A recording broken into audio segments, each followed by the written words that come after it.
ఓం శ్రీ విఘ్నేశ్వరాయ నమ. శ్రీ కనకదుర్గామాత శరణం. భక్తి హారం ఛానల్కి స్వాగతం. అందరికీ శ్రీరామనవమి శుభాకాంక్షలు. ఈరోజు శ్రీరామచంద్రమూర్తి యొక్క వీడియో నేను చేస్తున్నాను.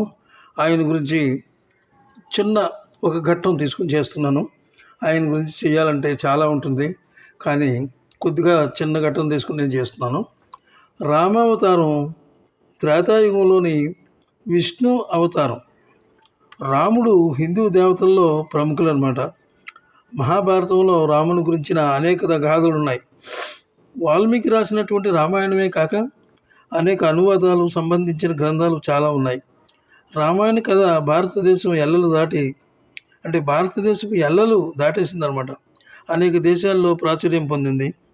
అక్కడ శ్రీరామచంద్రమూర్తి పూజలు అందుకుంటున్నాడు. అక్కడ ఆ రామాయణంలోని ప్రతి పాత్రను ఆదర్శంగా తీసుకోవాల్సినటువంటిది. ఆదర్శ జీవనమును ప్రమాణంగా స్వీకరించవచ్చు ప్రతి మనిషి కూడా. ముఖ్యంగా శ్రీరామచంద్రుడి యొక్క ఆ స్వామిని మనం వర్ణించాలంటే ఆజానుబాహుడు, అరవింద కళాయుధాక్షుడు, శుభలక్షణములు కలవాడు, అనన్య సుందరమూర్తి, కోట్లాది దివ్య కాంతులు వెదజల్లువాడు, ఆదర్శమూర్తి. శ్రీరామనవమి రోజున శ్రీరామచంద్రమూర్తి గురించి నాలుగు మాటలు స్వామివారికి ముచ్చటైనటువంటి పండుగ, ముఖ్యమైన పండుగ శ్రీరామనవమి గురించి ఈరోజు తెలుసుకుందాం. అయితే శ్రీరామచంద్రమూర్తి హిందువులకు ఎంతో పవిత్రమైనటువంటి దేవుడు. ఆయన పండుగ శ్రీరామనవమి.